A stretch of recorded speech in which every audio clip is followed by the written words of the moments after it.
Also, in his interview with Ariel Helwani, Triple H talked about AEW and the so-called Wednesday Night Wars. Ariel asked Triple H flat out, was NXT taken away from you, or was NXT changed, or were you punished because of losing the Wednesday Night Wars to AEW? And here's what Triple H had to say about that. Check out this clip. Maybe putting to rest some theories out there. NXT went head-to-head with AEW. It couldn't beat them. We're going to punish it. Was that a real thing? No. Nonsense.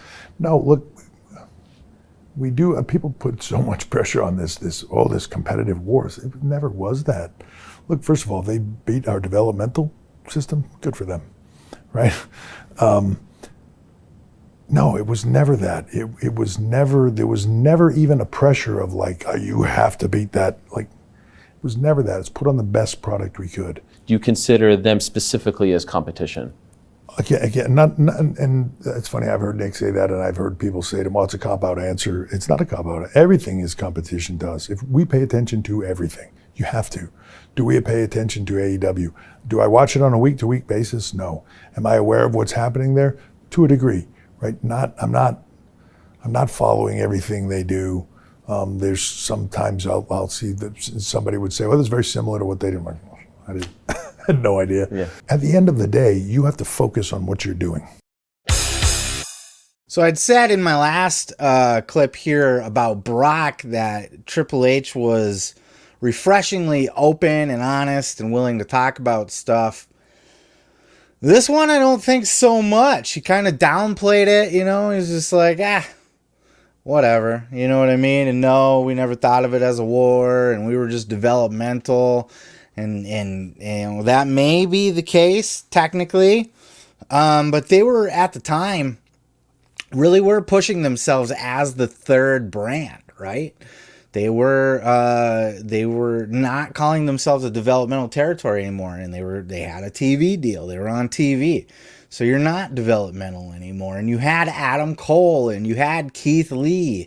You had fucking everybody that was on NXT at the time before AEW scooped them all up, And Johnny and it was not a developmental product. It wasn't a product where you look at all these guys are on the come up and they're all still green and all still learning. It's not NXT 2.0. At the time, Triple H had built a roster that could be sustained all on its own. And you have people like Tommaso Ciampa said, I'm never, ever going to leave NXT.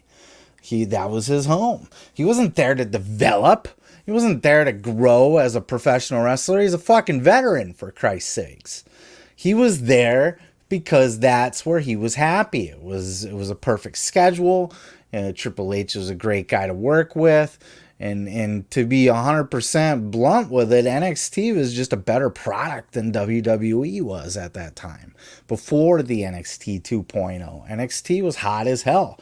Every single one of those takeovers from almost from day one, from like Emma versus Paige, NXT takeover has been a must-see, can't-miss event.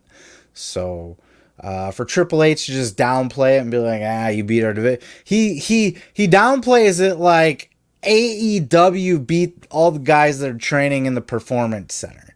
And though, yes, some of those people appear on NXT TV, this was a show that had Samoa Joe, and this was a show that had William Regal, and this was a show that was not just a bunch of greenhorns learning their first fucking body slam on TV. You know what I mean? This wasn't Chris Jericho and CM Punk beating out fucking, I don't know, name your fucking greenhorn developmental talent, there was more to it than that. And I think Triple H is highly downplaying what exactly it was. Now, the Wednesday Night War is a little bit of an exaggeration. I don't know how much of a war it was. I guess it was because they went head to head. So technically, If you want to get technical about it, what made the Monday Night War was what made the Wednesday Night War. They were on the same night at the same time, competing with similar talent.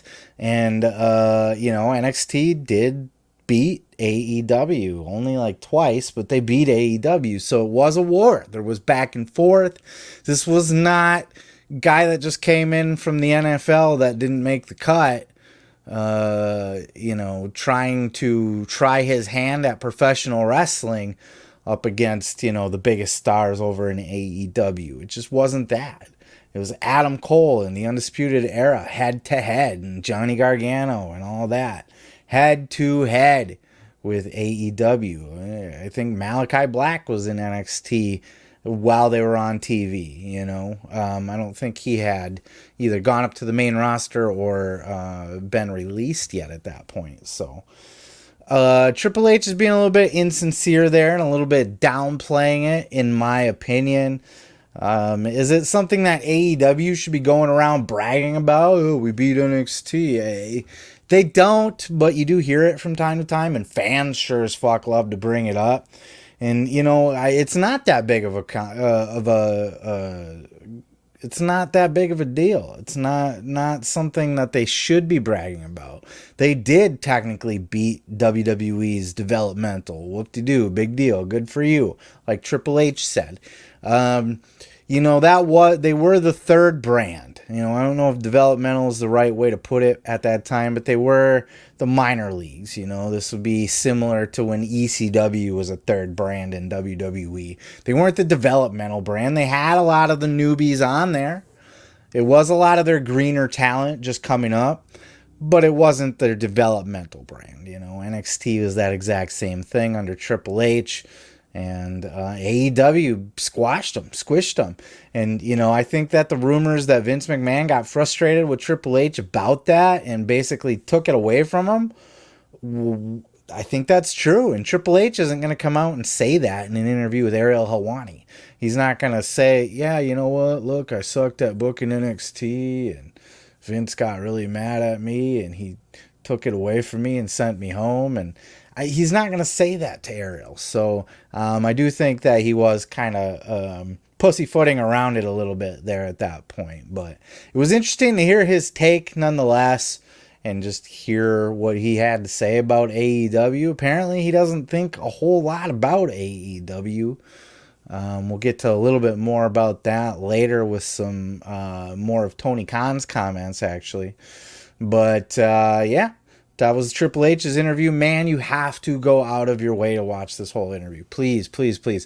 If you watch one thing that I've covered on this show, watch the Triple H interview with Ariel Helwani. It's the best Triple H interview you'll see probably ever. So just kudos to Ariel. He's the man. He is the best in the business right now, in my opinion. He gives Chris Van Vliet a run for his money because Chris is damn good too. But Ariel, man, getting them bomb-ass interviews out there. And link is down in the description below. And on to the next. Let me tell you something, brother. You can check out full episodes each and every Sunday right here on this channel, dude. Don't forget to like. Don't forget to subscribe. And don't forget to take your vitamins and say your prayers, brother.